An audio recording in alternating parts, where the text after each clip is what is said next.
Bueno, vamos con la segunda parte de esta serie de vídeos. Y para construir hay primero que destruir. Hay que desmantelar todo esto, todo sin piedad.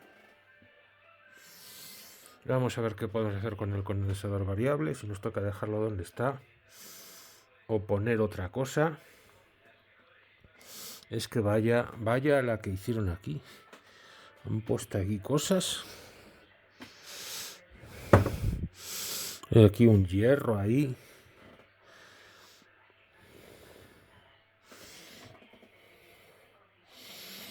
Vamos a ver qué han hecho aquí con la bombilla. Bueno, sin piedad, sin piedad. Vamos a sacarlo todo.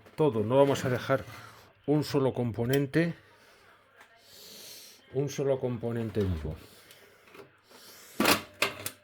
Vamos allá. Vamos a encender aquí la lamparita.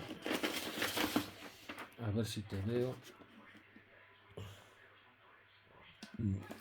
Aquí estás.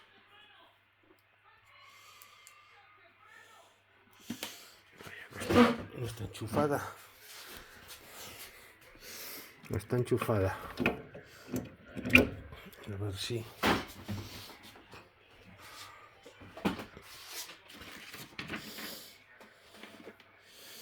A ver si ahora enciende. Vale. Y todo esto fuera. Habrá componentes que podemos aprovechar y componentes que no. Pero vamos a sacarlo todo. Venga, no vamos a pensarlo mucho. Adelante. Cojo los cortalambres y vamos a empezar a podar fuera.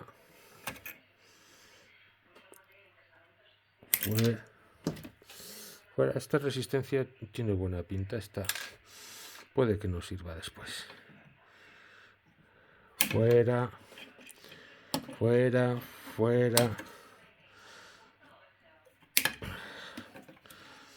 Este es de papel, este estará muerto. Un Júpiter. Fuera.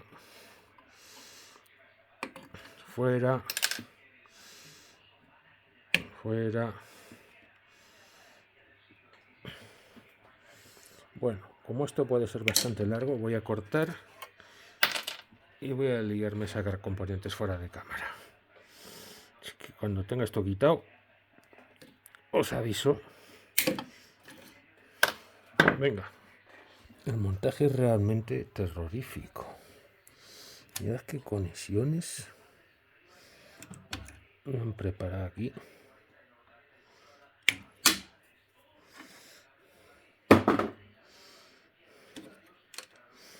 Otro cablecillo.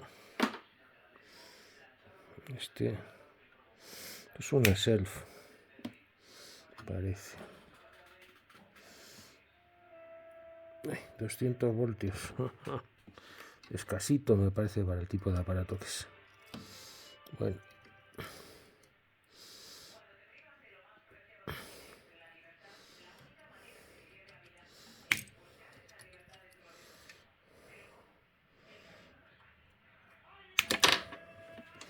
Ahora, seguimos. Hombre, esto es lo que parece un transformador de aislamiento. 30 vatios. 220, 125. Mira. A lo mejor nos vale 30 vatios y es un poco escasito para esta radio. Pero bueno, no está de más tener uno de estos. Hemos sacado el bloque de sintonía completo, lo más intacto posible para ver qué es lo que hizo esta persona. Y así ponernos a analizar. Tenemos pues un juego de bobinas genérico, una bobina osciladora con onda corta y onda media. Sí, onda media, onda corta. Una bobina de antena clásica. Es un transformador, sí. Bobinados de onda corta y los dos bobinados de onda media. Espero que no estén rotos. Tiempo tendremos para analizarlos lo metemos aquí en el baúl de los recuerdos y seguimos desmantelarlo. Hay aquí una colección de una colección inmensa de trimmers, no sé para qué tantos. Es la verdad un despropósito todo. A seguir desmantelando.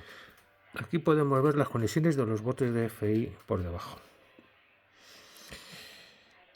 Aquí vemos algo que nunca se debe hacer. Estas conexiones deben permanecer lo más cortas posibles. Y ved cómo se recorren toda la radio por dentro.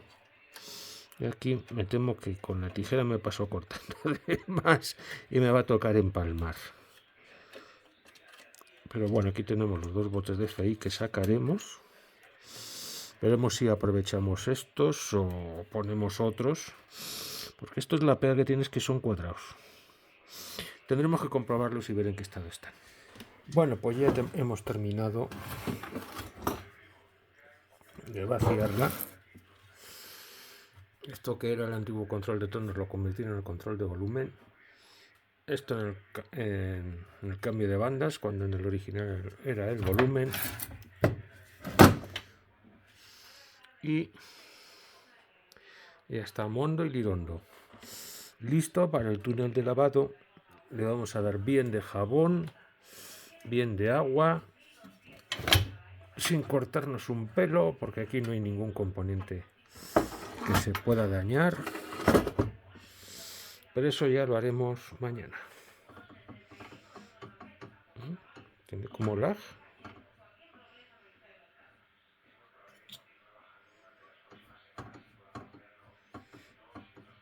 Ah, no, es un efecto óptico de la cámara. Anda que...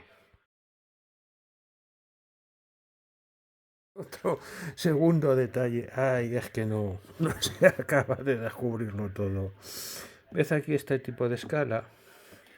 Antiguamente no solían poner las frecuencias, ponían un dial graduado del 0 al 100 o lo que fuera. Pero en este no, en este está en frecuencias 550 kHz, 1,5 MHz. Pues bien, la escala está al revés. Con el condensador variable fuera coincide con la parte baja de la banda. Y cuando está cerrado coincide con la parte alta. Bueno, eso de que coincide, en fin. A ver, el recorrido podríamos reajustarlo, pero esto... A ver, madre mía. ¡Qué ojo! ¿Cómo hicieron esto? ¿Te han puesto el condensador variable al revés? Oh.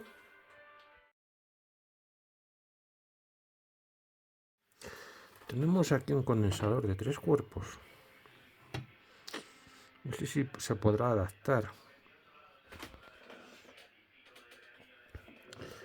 Porque el problema que tiene es que el grosor del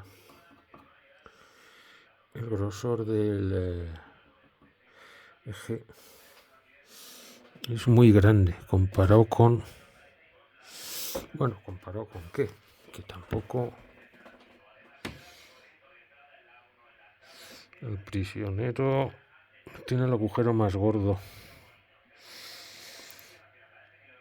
A lo mejor podemos mecanizarlo. Diversión no nos va a faltar. Ahora voy a intentar sacar el tándem a ver qué tal sale.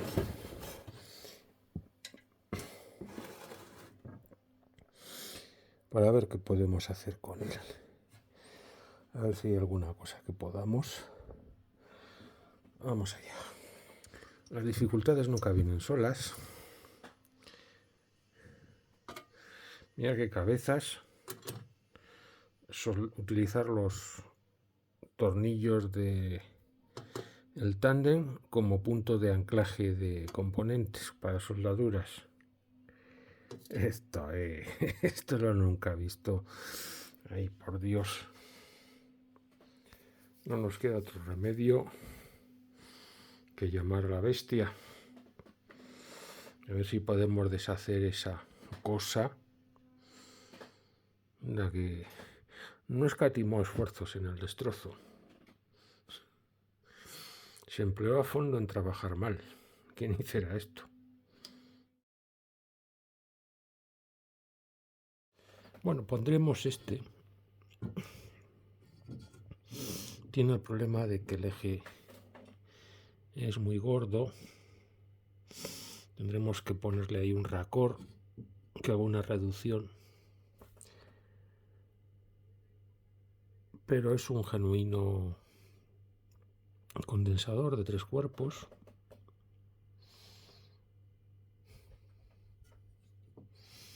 Quizá pudiéramos ponerle tumbado.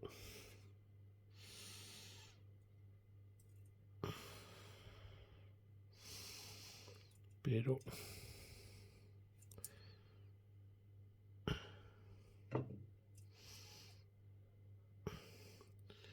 el problema que tiene es que sigue girando al revés. Es decir, que la escala va a seguir funcionando al revés.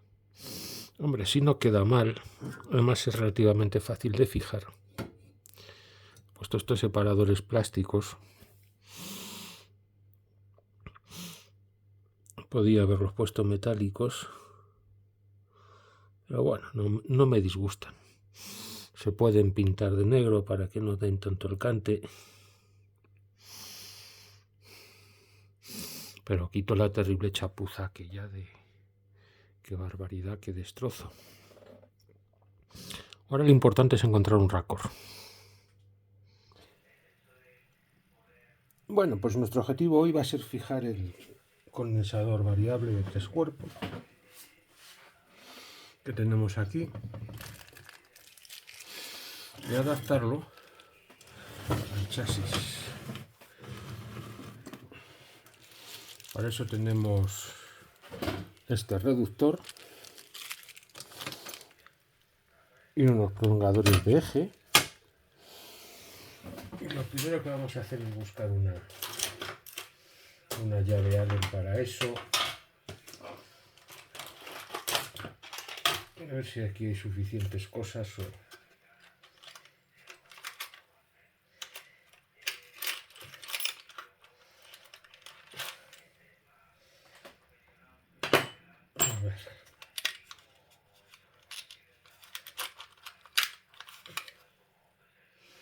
A ver qué tenemos por aquí.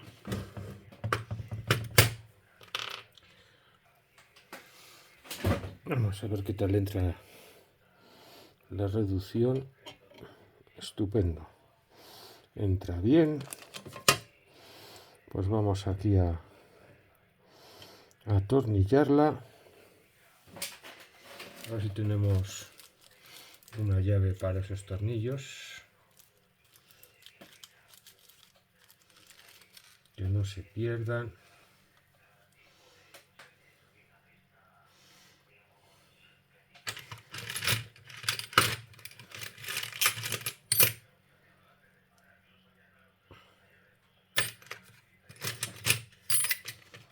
Pero aquí que hay.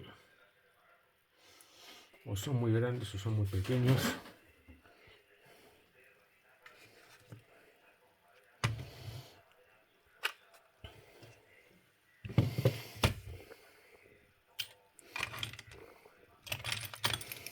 Estos hay aquí cierto desorden.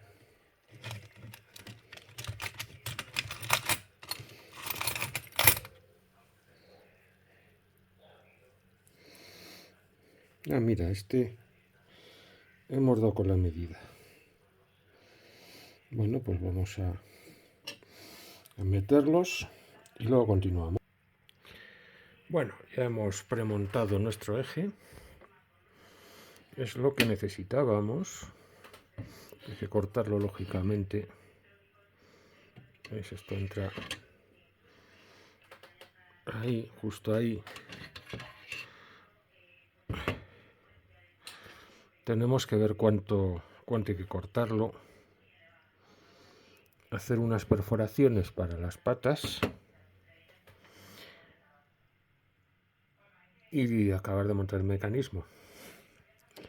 Así que bueno, dentro de un rato os mostraré los resultados.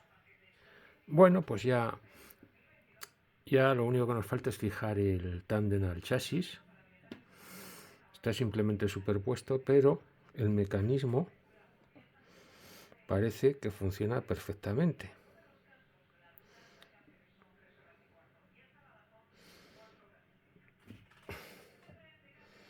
No es la chapuza horrible aquella que tenían montada.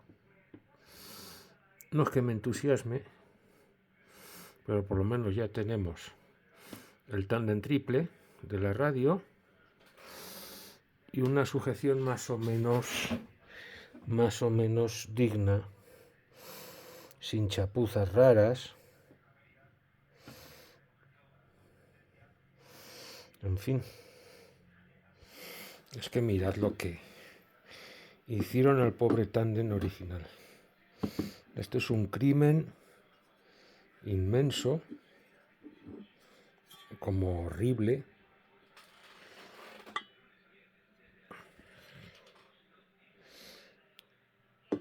Han doblado el metal, han roto los compensadores, le han sacado las tripas para meter un condensador variable dentro.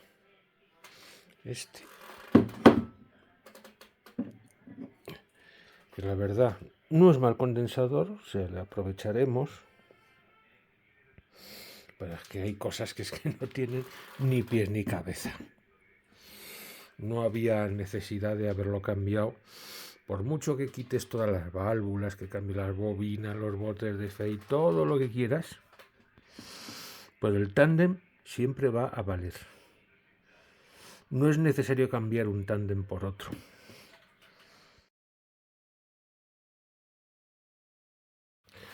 Bueno, pues ya está totalmente instalado. Le hemos puesto hasta la lamparita de dial.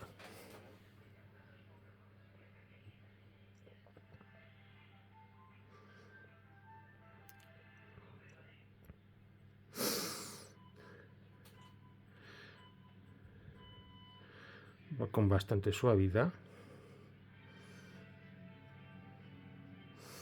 La escala habrá que repetirla y hacerla invertida.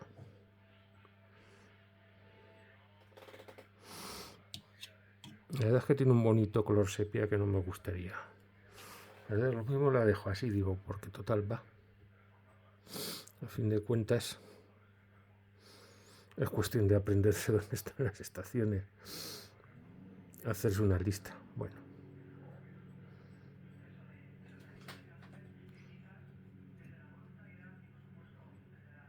Esto va de vicio.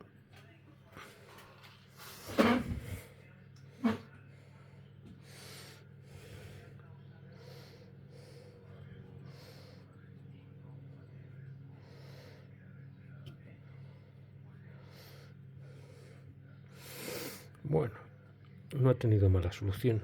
Y encima ganamos aquí estos trimmers, estos compensadores que vienen muy bien para el día que ajustemos la radio, que nos va a dar mucho que pensar. Bueno, pues ya lo próximo será replantear los componentes, y aunque no usemos las mismas válvulas, sí vamos a ponerlas en los mismos sitios según la función de la válvula. Veremos qué hacemos con la etapa conversora. Este va a ser el ajuste de la primera FI, como lo era originalmente. Yo os contaré cómo está hecha. No es un bote, propiamente dicho, tiene un bote para la segunda etapa de FI, y aquí simplemente tiene un circuito tanque para la primera etapa de FI. Eso os lo mostraré en los esquemas. Y bueno, me gusta cómo queda el día. Lo apagamos y otro día seguimos.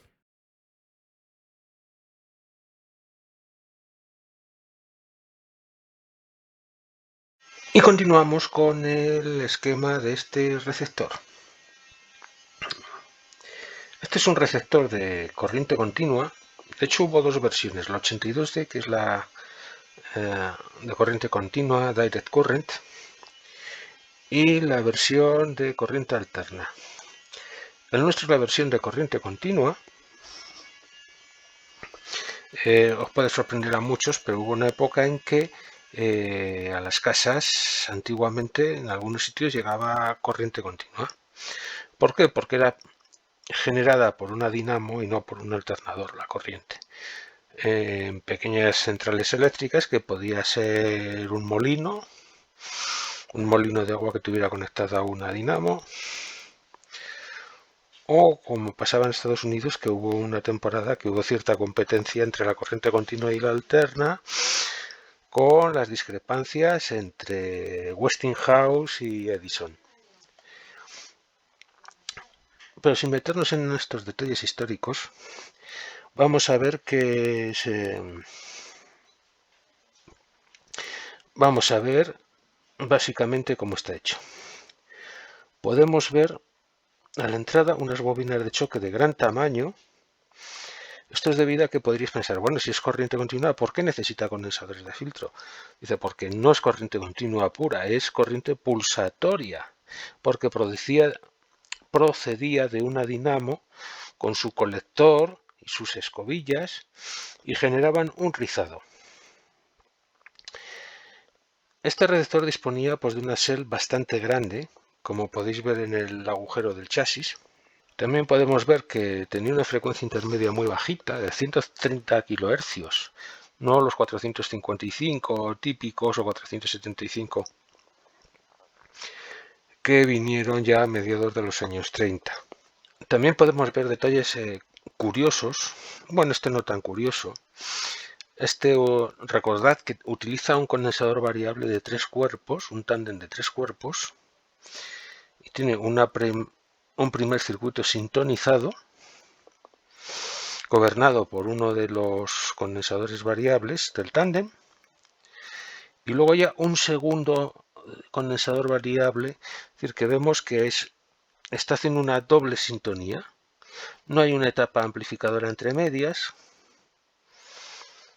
pero digamos que esto daba cierta agudeza a la sintonía.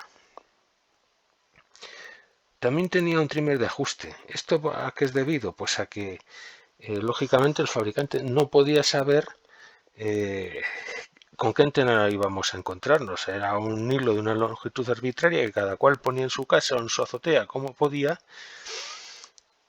y la intención era pues acoplarla, tener la mejor adaptación posible para conseguir una máxima sensibilidad. Esto desapareció ya posteriormente en receptores más modernos, que con un simple trozo de un par de metros de hilo ya era suficiente para que el receptor fuera capaz de pillar estaciones. Aquí todavía no eran demasiado sensibles, aunque yo creo que este receptor sí que lo era. Y además vamos a ver una serie de cosas constructivas de la época curiosas. Básicamente es un superheterodino.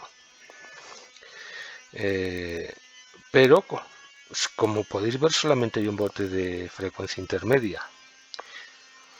¿Solo hay uno o es que el primero no le vemos? Pues bien, el primer bote de frecuencia intermedia no existe como tal, pero sí existe un circuito sintonizado que nos proporciona el filtrado necesario procedente de la placa del primer detector. Ahora os comento esto del primer detector, que es el condensador variable en paralelo con una inductancia. Esto tiene una frecuencia de resonancia, y aquí se extrae la frecuencia intermedia con un condensador de desacoplo. Vemos que no lo ha puesto la primera espira. Esto lo hace para adaptar la impedancia entre la primera etapa y la segunda etapa. Y aquí pues un choque. En esta época se utilizaban muchísimo las bobinas de choque, se usaban para todo, mucho más que el hacer el acoplamiento por resistencia. Si vamos a la versión de alterna, que se ve un poco más claro, podemos ver en la primer detector, que en realidad es la válvula mezcladora en la terminología moderna, moderna de hace 80 años, pero moderna a fin de cuentas. Vemos el mismo circuito sintonizado, referenciado a masa con un condensador, no se ve la capacidad, a ver si, no, creo que no, de gran capacidad, que hace que esto tenga una frecuencia de resonancia. Aquí vemos el trimmer de la primera FI y vemos cómo la tensión de alimentación de placa viene por este punto, aquí viene a más B, después de pasar por una serie de resistencias de un divisor de tensión, una bobina de choque para que no baje la radiofrecuencia a la fuente de alimentación, un condensador de desacoplo para no enviar corriente continua a la rejilla de la amplificadora de frecuencia intermedia, y aquí podemos ver cómo era muy común hacer esto. En vez de poner la típica resistencia en la placa y sacar entre la placa y la resistencia un condensador por donde sacar la señal, era muy común poner bobinas de choque y extraer con un condensador la radiofrecuencia.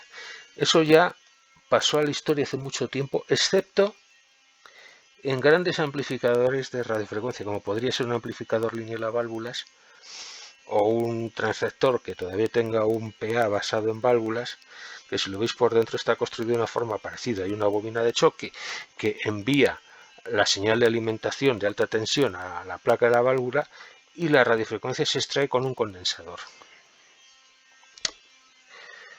Luego ya vemos detrás de la amplificadora de frecuencia intermedia un bote de FI más o menos convencional y que va a lo que llaman el segundo detector. Aquí voy a hacer un inciso.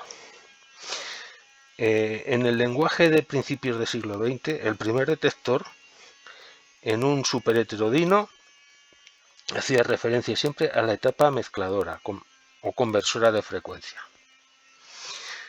Y el segundo detector pues es lo que entendíamos el detector de envolvente normal. Observad aquí otra cosa. Esta válvula no vemos que haya ningún diodo para rectificar la señal de la FI y sacarla envolvente. En este caso tal cosa no existe. Dice, ¿por qué? Pues porque en esta época las detecciones se hacían por dos procedimientos. Por resistencia de fuga en rejilla o por característica de placa. En este caso es por característica de placa. Para ello se conseguía una fuerte polarización negativa de la rejilla de mando, cosa que se conseguía poniendo una resistencia de gran valor en serie con el cátodo de la válvula, en este caso son 30.000 ohmios nada menos, que hace que la rejilla sea fuertemente negativa a masa. Esto va a provocar una distorsión que va a hacer que solamente sea capaz de amplificar los semiperiodos positivos de la señal y que tengan cierto valor, porque la válvula está la mayor parte del tiempo en corte. Hace falta cierta señal que tenga un valor positivo relativamente alto para vencer la polarización y sacar a la válvula del corte.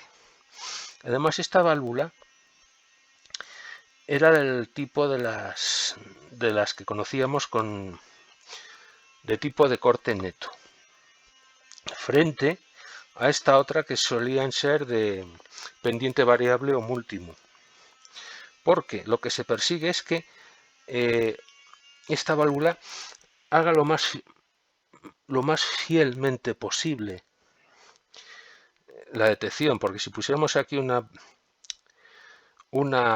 válvula multimú, pues perdería eficacia, porque encima la válvula, encima de estar trabajando en una condición extraña al corte, encima le costaría mucho más trabajo porque estaría intentando adaptarse a la señal que sale del bote de frecuencia intermedia. Eso es lo que queremos. Queremos que la válvula empiece a amplificar las crestas positivas de la señal,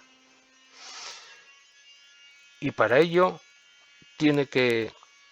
tenemos que tener una pendiente fija, porque si no añadiríamos una segunda distorsión, que es la que no queremos. De hecho, aquí en esta válvula está trabajando con una distorsión deliberada que provoca la rectificación de la señal. Luego, a partir de aquí, pues no hay nada de especial interés. Una válvula de salida conectada de una forma más o menos clásica, que a través de un conector, que a ver si encuentro dónde está, llegaría aquí al altavoz. Se me ha perdido el conector. ¿Dónde lo han puesto? Ah, está aquí. Siempre se me pierde. Pues llegaría aquí al transformador, adaptador de impedancias, y al altavoz. Este es un altavoz con bobina de campo.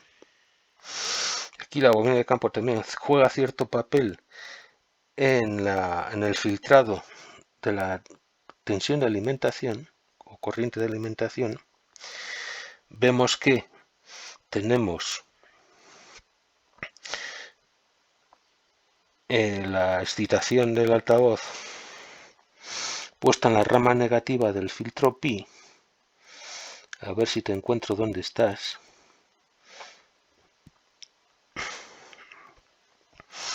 Hay que seguir esto. A ver si te encuentro. Ah, aquí vas, aquí vienes. La excitación del altavoz viene a este punto y filtra sobre la rama negativa de la fuente de alimentación, y de aquí va el chasis. Nos hemos ido de esquema, no quería venir aquí. Vale. Luego observad también que el primer condensador de filtro no va a masa y el segundo sí. Esto ya es más común. Esto es para conseguir tensiones de polarización negativa de rejilla, generalmente para el paso final. Si volvemos, bueno, no quedan aquí. Voy a explicar aquí, porque es que la etapa conversora de frecuencia tiene su aquel. Vemos que está compuesta por dos válvulas, porque todavía o estaban muy recientes las válvulas que llamaban moduladoras, como las ISA 7, o no habían salido al mercado o todavía no estaban muy extendidas. Entonces la conversión de frecuencia requería de utilizar dos válvulas separadas. Una, en este caso, un tetrodo corriente y un oscilador local construido alrededor de un triodo. Es un oscilador de tipo Meissner, bastante común. Incluso durante muchos años este tipo de oscilador local es el que se ha estado usando, pero el acoplamiento del oscilador local a la etapa conversora se hacía a través del cátodo de la válvula conversora con un acoplamiento electromagnético.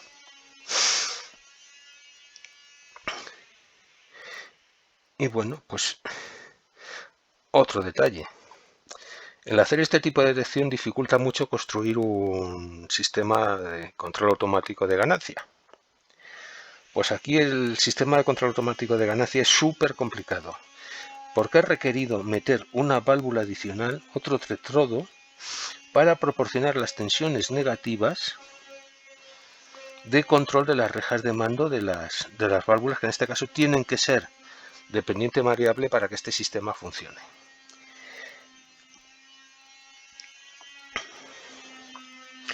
Vemos aquí el condensador, que junto con las variaciones de resistencia interna de la válvula forman la constante de tiempo necesaria para el control de la ganancia de estas dos válvulas y tener una reproducción con un volumen más o menos constante independientemente de las variaciones en la señal de recepción. Generalmente, aunque en onda media no es muy común, bueno, sí es común, pero no es muy acusado, es el efecto del desvanecimiento o fading, pues esto tiende a compensarlo para que no notemos subidas y bajadas del volumen continuamente. Aunque en onda media ya decimos que el efecto del desvanecimiento no es muy grande. Si volvemos a la versión de corriente continua, que es en la que estamos trabajando, pues es básicamente el mismo tipo de receptor, excepto en que carece de control automático de ganancia, o por lo menos he sido incapaz de verlo. También hace detección por características de placa.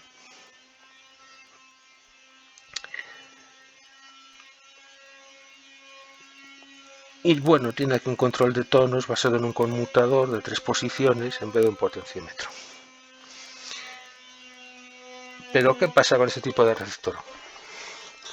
Con este tipo de receptor hay que tener mucho cuidado en cómo enchufas el aparato a la corriente, porque si lo conectas al revés destruirás los condensadores de filtro, los condensadores electrolíticos de filtro.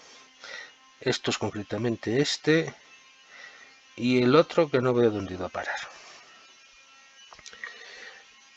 En los receptores universales este problema no existía, puesto que en el receptor universal puede trabajar indistintamente con alterno continua, y si lo enchufas al revés en un sector de continua, pues simplemente no funciona. Le das la vuelta y arranca y todos felices. Pero aquí no, aquí al ser un receptor estrictamente de continua, el condensador variable es vulnerable a una inversión de polaridad. Entonces, ¿cómo lo protegieron? Pues vamos a ver esto que es tremendamente curioso. En el conector del altavoz hay una bombilla de protección dice una lámpara de protección de 75 vatios en serie con el condensador electrolítico de filtro en el chasis. Si la tensión de 110 voltios en continua es invertida, la lámpara se encenderá. Se encenderá porque el condensador se queda en cortocircuito, pero en vez de producir un desastre en el condensador, lo que hará será la lámpara absorberá la corriente y se encenderá. Es el mismo tipo de protección que utilizamos en las restauraciones para comprobar los receptores y no cargarlos nada. Bueno, pues aquí ya lo integraba dentro del aparato de radio, ese tipo de protección.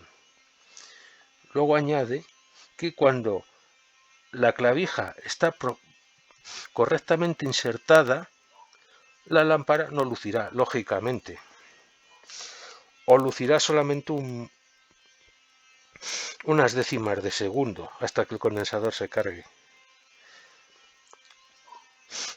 Y aquí habla de que efectivamente esta acción es debido a que el condensador electrolítico, cuando se conecta al revés, pues deja pasar la corriente. Luego ya pues tenemos aquí en estas transparencias unas fotografías del chasis, que es lo que vamos a intentar reproducir. El choque gigante del que hacíamos mención en la otra parte de cuando explicábamos los esquemas. Y lo que vamos a intentar hacer, no vamos a usar las mismas válvulas, pero sí vamos a aprovechar los agujeros para poner las válvulas en el mismo sitio según su función. Ya veremos si la etapa conversora la construye de la misma manera del original o utiliza una válvula ya como la 6 a 7, pero eso ya en principio es que no lo sé. No lo sé porque estoy en pleno proceso de restauración y es un poco pronto para ver lo que voy a hacer. Luego aquí es como está por debajo. Fijaros que en esto que parecen aquí fusibles, en realidad son resistencias. Es decir, Esto me indica que están usando componentes de los años 20 básicamente, y los condensadores ni siquiera vienen en envases cilíndricos de cartón con brea, sino que vienen agrupados en latas metálicas. Aquí vemos un grupo de condensadores, aquí otro grupo de condensadores, que era algo pues muy habitual en la época. Y con esto pues vamos a continuar con nuestra restauración.